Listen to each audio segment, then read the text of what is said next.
있습니다. 하나님을 경외하는 마음으로 자리에서 일어서시겠습니다. 오늘 말씀 에베소서 5장 18절입니다. 우리 두 번 봉독하겠습니다. 시작. 술 취하지 말라. 이는 방탕한 것이니 오직 성령으로 충만함을 받으라. 술 취하지 말라. 이는 방탕한 것이니 오직 성령으로 충만함을 받으라. 아멘. 앉으시겠습니다. 할렐루야. 우리 그리스도인의 삶은 성령 안에서의 삶입니다. 진실로 우리를 이끌어 가시는 분은 성삼위일체의 삼위이신 성령님이십니다. 우리 기독교인들은 기독교의 그 구조에 대해서 반드시 명심해야 될 부분이 있습니다. 이 기독교의 구조는요, 교리가 있습니다. 그리고 이 교리로부터 이렇게 흘러나오는 삶이 있습니다. 이 기독교는 교리와 삶의 통합입니다. 이 어느 한 곳이 무너지면 이것은 기독교가 아닌 것입니다. 이거 우리가 반드시 명심해야 합니다. 그런데 세상 사람들은 이 기독교에서 교리는 우리가 믿기는 너무 힘들다. 이건 아닌 것 같아. 그래서 교리를 떼어내고 기독교에서 말씀하는 삶 있지 않습니까? 이거를 도덕과 윤리화 시켜서 세상에 접목을 시키자. 그러면 세상은 천국이 될 것이야. 네, 교리를 계속해서 분리를 해내고 싶어 합니다. 세상이 그렇게 합니다. 그런데 기독교에서 교리를 드러내는 것은 이것은 완전히 적그리스도고요, 이단입니다. 예, 교리가 없을 수가 없는 것입니다.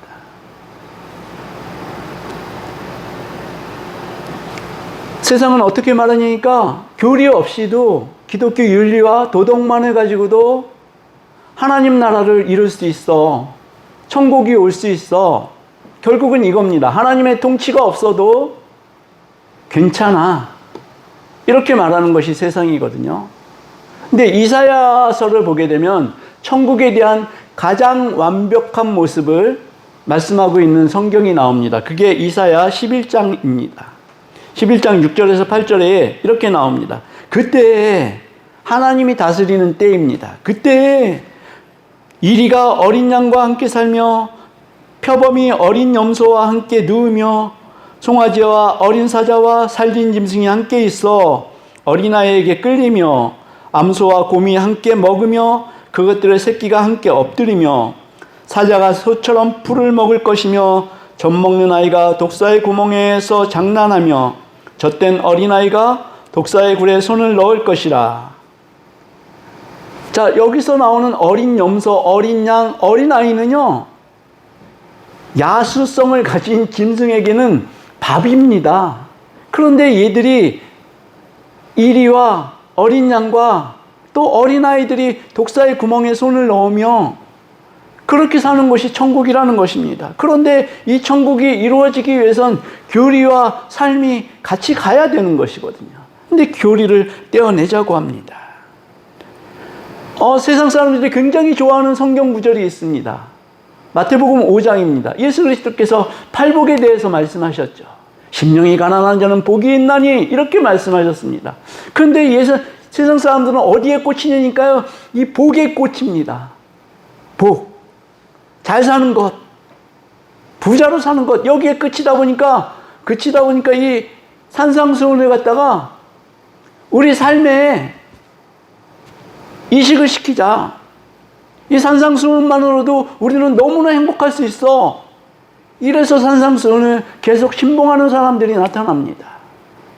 그런데 이 사람들이 관가하는 부분이 예수님이 이렇게 말씀하시는 심령이 가난한 자, 애통하는 자, 화평케 하는 자, 의에 줄이고 목마른 자들은요, 세상 사람들이 결코 갈 수 있는 그런 자리가 아닌 것입니다.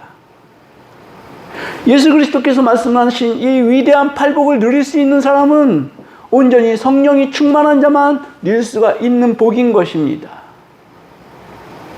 성령이 충만한 자는 교리와 삶이 적당한 균형감을 이루고 있는 사람입니다. 그 사람들만 이 팔복을 온전하게 누릴 수 있다는 것입니다. 세상 사람들은 교만해져서요, 우리가 교리 없이도 이 삶에 이를 수 있다라고 말하는 것이 세상입니다. 사람들이 이렇게 주장하는 이유는요, 그 사람들이 죄의 본질을 모르기 때문입니다. 인간의 본성이 얼마나 죄된 것으로 가득 차 있는 것인 줄을 모르기 때문입니다. 인간 스스로는 이 죄와 죄악의 본성 때문에 이 팔복을 누릴 수가 없습니다. 인간은 스스로 죽이고 또 죽이고 또 죽이는 그러한 역사를 계속해 오고 있습니다. 도대체 전쟁은 언제 끝나는 것일까요? 이 땅에 전쟁이 끝나는 날이 있긴 할까요? 저는 인간의 죄와 이 본성을 생각했을 때 결코 전쟁이 끝이지 않을 것이다, 이렇게 장담합니다. 인류의 역사는 전쟁의 역사입니다. 뺏기고 빼앗기고 계속 반복하면서 인류가 오늘까지 이르렀죠. 그럼 이 전쟁의 원인은 무엇입니까? 이 인류학자들은, 또 사회학자들은 이렇게 말합니다. 이게 지리적 위치가 어쩌고 경제적인 헤게모니가 어떻고 이렇게 분석을 합니다. 굉장히 지식 있는 사람들이 이렇게 분석을 하다 보니까 그 말이 맞는 것 같아요. 그런데 이것은 원인이 아닙니다. 전쟁의 원인을 정확하게 말씀하고 있는 것은 성경이 유일합니다. 그것이 야고보서 4장 1절의 말씀입니다. 야고보서 4장 1절에 이렇게 말합니다. 너희 중에 싸움이 어디로부터, 다툼이 어디로부터 나느냐? 너희 지체 중에서 싸우는 정욕으로부터 나는 것이 아니냐. 근데 인간의 본성 때문에 전쟁이 날 수밖에 없다는 것입니다. 인간의 본성이 성령을 받지 않았는데 얘가 변할까요? 아니, 변할 수 없습니다. 인간의 정욕은 계속 그대로 유지가 될 것입니다. 근데 재밌는 게요, 전쟁은요, 개인의 이 욕망이 확장된 그러한 형태로 나타나는 것이라는 것입니다. 개인의 욕망은 뭡니까? 내가 제일이고 싶은 것입니다. 내가 제일 위에 서고 싶은 것이고, 내가 남보다 잘났다는 인정을 받아야 되는 것이고, 그리고 내가 뭔가를 갖고 싶어요. 그럼 그것을 어떻게 해서라도 손에 넣고 싶어 하는, 그것이 인간의 개인의 욕망입니다. 이것이 전체적으로 확대가 되다 보니까 나라와 나라 간의 전쟁으로 일어나는 것입니다. 그러면 전쟁을 그치게 하려면 어떻게 하면 좋겠습니까? 세상의 지혜는 말합니다. 세상에서 전쟁을 그치게 하려면 이 땅에 철학적인 삶을 살면 될 것이다. 모든 사람들이 철학에 접목해서 지혜로워져서 내가 가질 것을 조금 양보하고 이렇게 되면 세상은 평화로운 곳이 될 것이다, 이렇게 말하지만 결코 이것은 해답이 될 수가 없다는 것입니다. 기독교보다 앞선 철학이 헬라의 철학입니다. 네, 그 헬라의 철학을 가지고 지금 2000년이 넘게 헬라의 철학이 이어지고 있는데, 이 헬라의 철학은 세상에 조금만큼의 평화도 가져오지 못했습니다.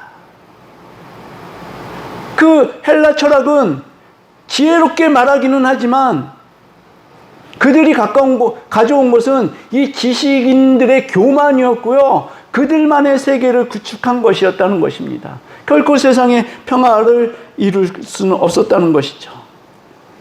오히려 자기들만의 리그를 이루어서 그들만의 편협함, 너희들은 무식하고 우리들은 식자다, 이런 어떤 갈라침, 이런 것들이 만연하게 되었다는 것이죠. 그리고 지금 세상은 어떻습니까? 우리들의 목적을 이루기 위해서 너는 좌파가 돼야 되고 너는 우파가 돼야 되고, 이런 식으로 우리나라뿐만이 아니라요, 전 세계가 지금 그렇게 갈리고 있습니다. 공산주의, 민주주의, 자유주의, 이렇게 갈리고 있는 것이죠. 그리고 이제 그 생각들을 강요당하는 시대에 왔습니다. 왜냐니까 굉장히 많은 미디어 이런 것들에 노출을 합니다. 그래서 우리의 뇌를 이제 조종을 하는 것이죠. 그러한 시대까지 왔습니다. 그러나 우리는 기억해야 되는 것입니다. 세상에 어떤 것을 가지고도 우리는 평화에 이를 수가 없습니다. 세상의 윤리와 도덕으로는 절대로 천국을 미리 앞당길 수가 없습니다. 세상이 자기네들이 평화를 위한다 그래서 성경에서 교리를 떼어내고 윤리와 도덕만으로 충분히 세상은 평화로워질 것이다. 이런 의견은 전적으로 잘못된 의견이고 허황되고 그릇된 주장인 것입니다. 이것은 완전히 적그리스도적이고 완전한 이단인 것입니다. 오늘 본문에 의하면 모든 그리스도인들은요, 성령 충만을 받아야 합니다. 네. 모든 그리스도인들의 삶들은요, 성령 충만함이 먼저 선결되어져야 하는 것입니다. 이것은 너무나 중요한 원리입니다. 성령이 충만히 우리 가운데 있어야지만 에베소서 5장 21절에서 말씀하시는 너희는 피차 복종하고 그리스도를 경외함으로 피차 복종하라, 이 말씀이 교회 가운데 이루어질 수 있다는 것입니다. 성령 충만함이 우리에게 없으면은 우리는 그리스도를 제대로 경외할 수가 없습니다. 성령 충만함이 없으면은 우리는 서로 피차 복종할 수 없습니다. 이 침이 자꾸 튀어나가네요. 네, 복종할 수 없습니다. 그렇게 되면 어떻게 됩니까? 교회 안에도 분란과 싸움과 다툼이 일어난다는 것입니다.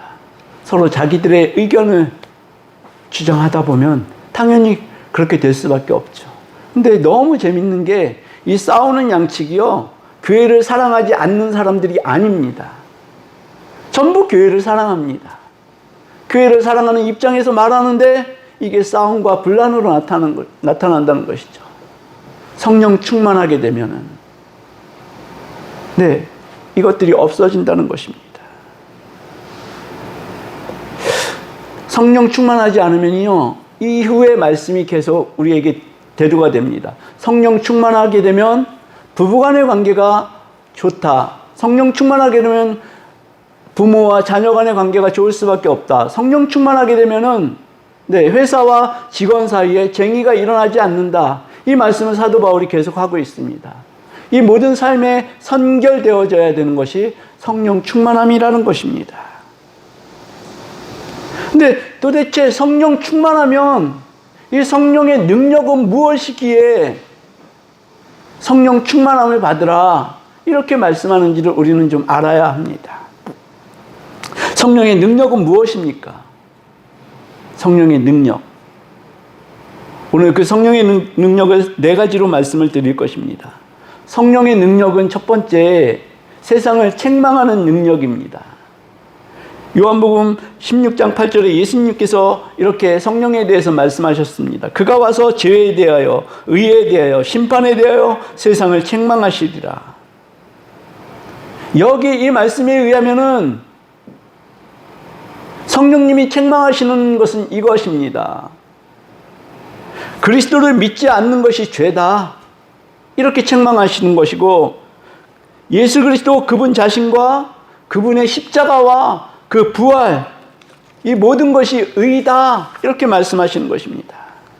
그리고 예수 그리스도의 이 십자가를 통해서만 하나님 앞에 설 수 있다고 가르쳐 주시는 분이 성령님이십니다.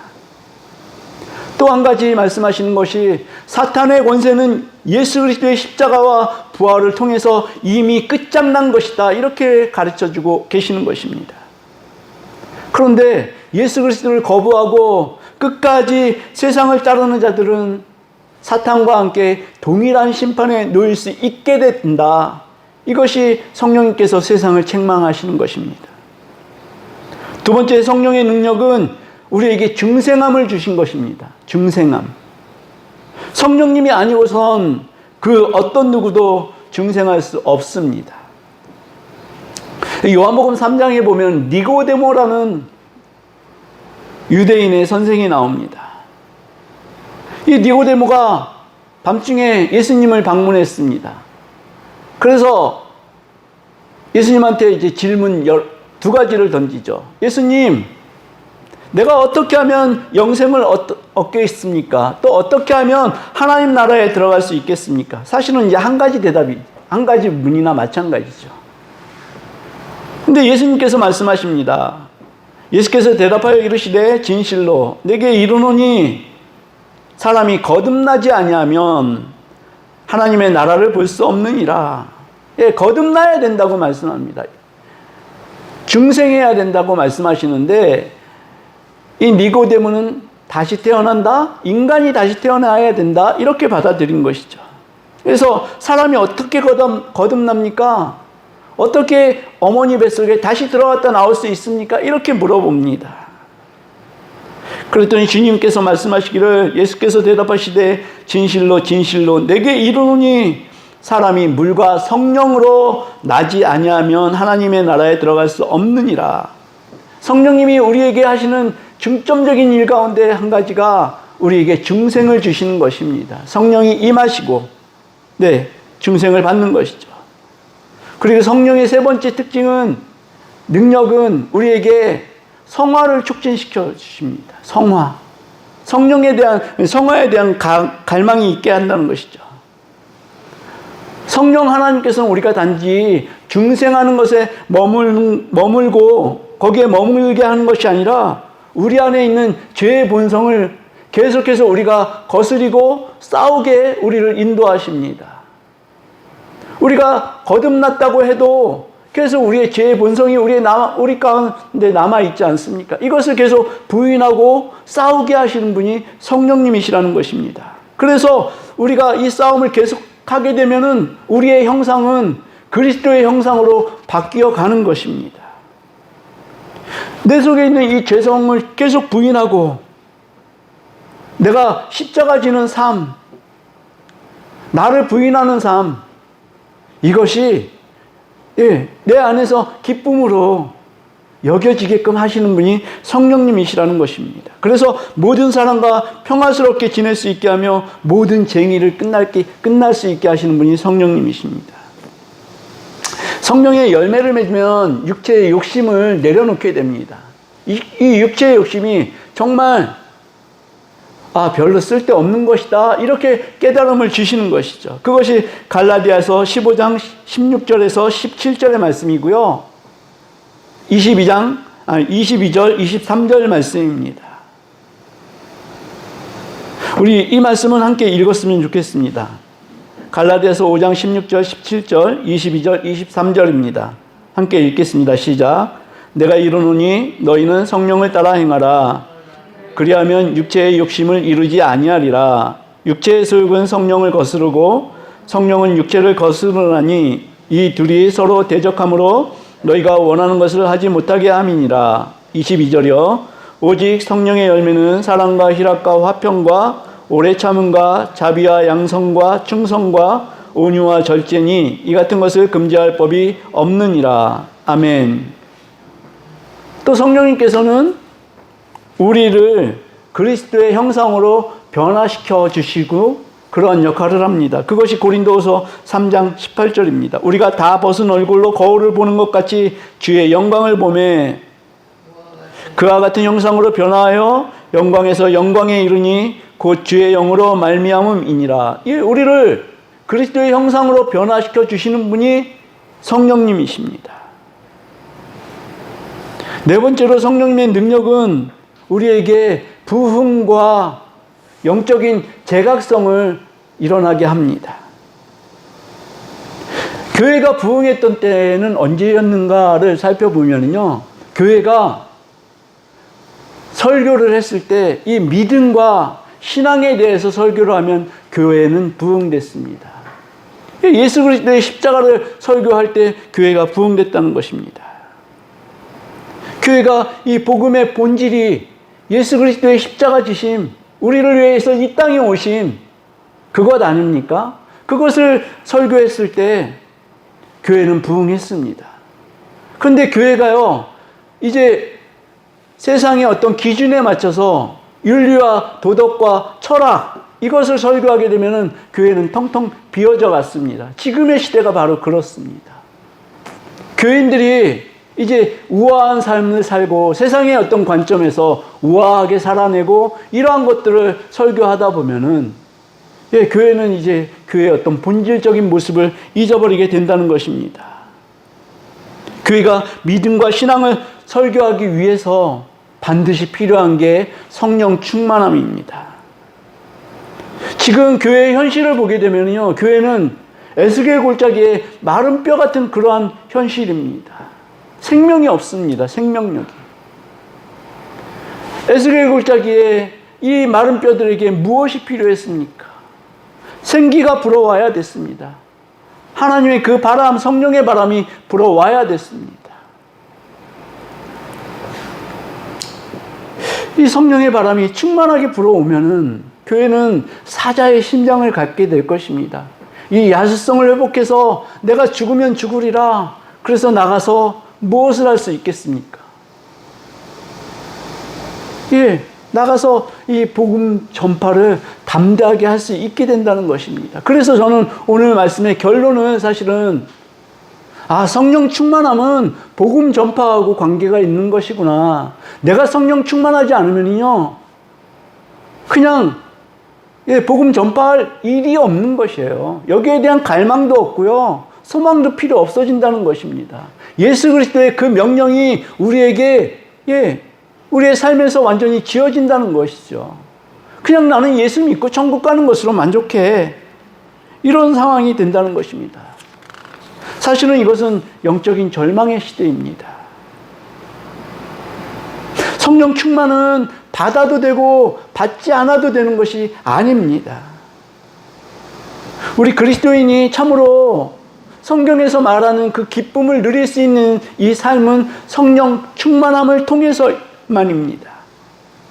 세상에 전쟁이 끝나게 하는 것도, 우리가 완전한 행복을 누리는 것도 성령 충만할 때만 그것이 가능하다는 것입니다. 특별히 성령의 충만함을 받으면요, 영적인 재각성이 일어납니다.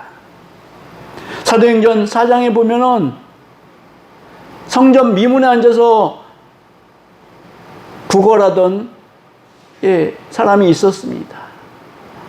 근데 베드로와 요한이 그 사람을 보고 예수의 이름으로 그 사람을 일으켜 세웁니다.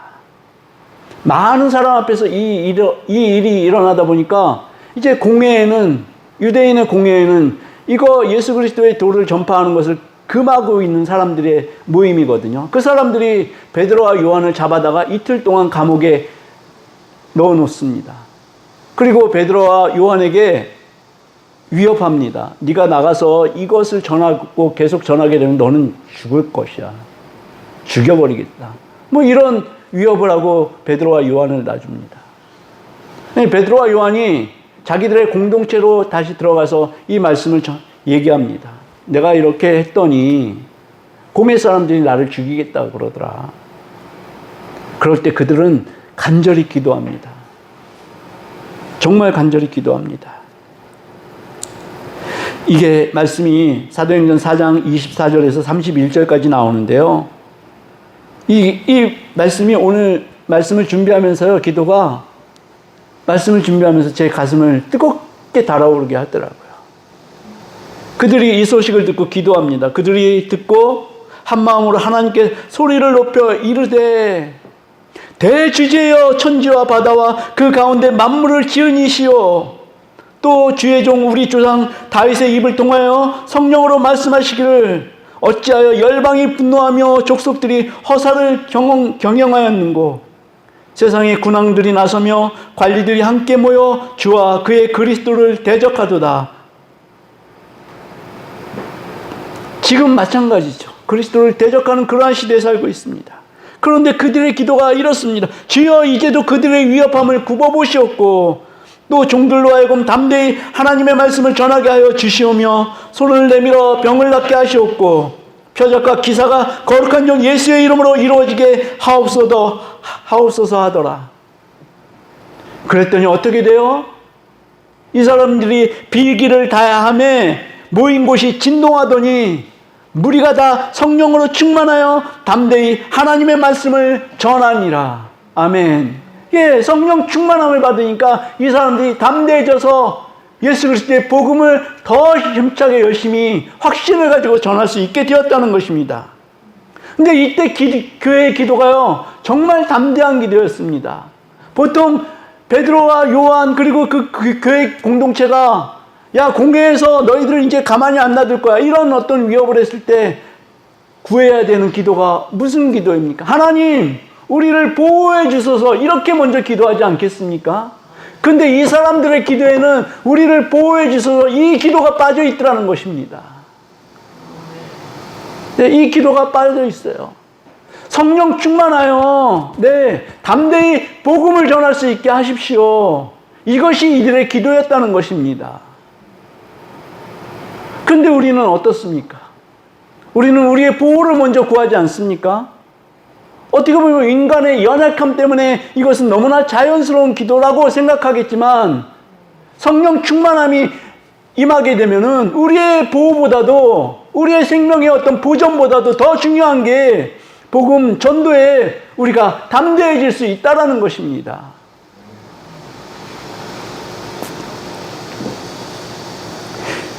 그렇습니다. 이 사람들이 또 구한 것도 있죠. 우리가 손을 내밀어 병자가 낫게 하며 기사와 표적을 보여주셔서 주의 종 예수 그리스도의 이름으로 이것들이 이루어지게 하여 주시옵소서. 왜? 저는요, 요새 그 조윤기 목사님 설교를 보면서 너무너무 은혜가 많이 됩니다. 교회가 부흥하는 건요, 표적과 기사와 이러한 것들이 함께 성령 충만할 때 교회가 그냥 자연스럽게 부흥이 되는 것이더라고요. 근데 그분이 그냥 교회 개척하고 몇 개월 만에 1만 명의 성도가 이루어졌대요. 내가 이렇게 얘기를 하면은 물론 그때는 교회가 부흥하는 시기였어 라고 말할 수 있지만, 성령 충만하니까요, 그것이 자연스럽게 될 수밖에 없더라는 것이죠. 야, 교회에서 병자들을 고쳐내는데 누가 안 오겠어요? 그렇지 않겠습니까? 저도 이것을 하나님 저희 일 시키려면은 주셔야 될 거 아닙니까? 치유의 능력 은사 주셔야 될 거 아닙니까? 라고 하나님께 막 들이대다가 하나님의 한마디로 제가 주저앉고 말았다는 것 아닙니까? 너 이거 주면은 얼마나 교만해질지 내가 알아. 좀 교만해지면 좋겠어요. 교만해져도 하나님께서 주셨으면 좋겠어요. 어제 제가 그렇게 울면서 기도했습니다. 하나님, 제가 하나님께 유기된 것 같아요. 하나님께로부터 유기된 것 같아요. 하나님은 아무 관심도 없으시고 그냥 나만 혼자 애쓰는 것 같아요. 그렇게 기도할 때, 제가 제 아내에게 손을 얹어 기도할 때 이게 정말 기적적으로 치유가 일어난다면 얼마나 좋겠습니까? 자, 그런데 우리가 성령 충만을 구할 때 이러한 어떤 나에 대한 기대감, 내가 유명해지고 내가 높아지고 여기에 대한 기대감이 있더라는 것입니다. 저는 항상 이게 저의 걸림돌이에요.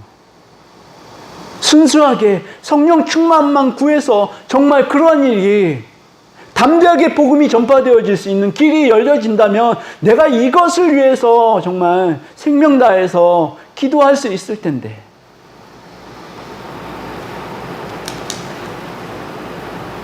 성령 충만은 결코 우리의 욕망, 욕구를 채우기 위한 충만이 아닙니다. 우리가 성령 충만을 구해야 하는 것은 복음이 담대하게 선포되기 위하여서 우리가 성령 충만을 구해야 하는 것입니다. 우리가 기도할 때 빌기를 다함에 땅이 진동하고 흔들렸으면 좋겠습니다. 정말 성령이 충만하게 임하여서 우리가 복음 전도에 담대함으로 그렇게 나갈 수 있었으면 좋겠습니다.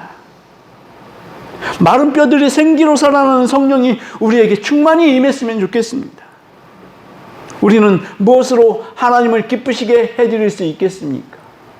우리가 기쁘시게 해드리는 그 한 가지는요, 예수 그리스도께서 사도행전 1장 8절에 우리에게 명령하신 이것이 우리 가운데 정말 진실로 우리가 원하는 것이어야 합니다. 오직 성령이 너희에게 임하시면 너희가 권능을 받고 자, 권능을 받는 이유가 다른 거 아니고 예루살렘과 온 유대와 사마리아와 땅끝까지 이르러 예수 그리스도의 증인이 되는 것입니다. 예, 성령의 권능, 성령이 충만하게 임하는 것은 여기에 목적이 있다는 것이죠. 그래서 우리는 성령의 능력을 충만하게 받기 위해서는 무엇보다도 끊임없이 기도해야 합니다. 흔들리지 말고 기도해야 합니다. 영적인 부흥과 영적인 소생을 위해서, 하나님의 성령을 능력 있게 부어주심을 위해서, 그래서 물이 바다 덮음같이 온 세상에 하나님의 영광이 가득 찰 수 있기를 위해서, 우리가 하나님의 통치가 이루어지길 위해서 우리는 자주 그리고 끈질기게 기도로 성령의 충만함을 간구해야 하는 것입니다. 우리 이것을 명심하시고 우리 찬양하시겠습니다.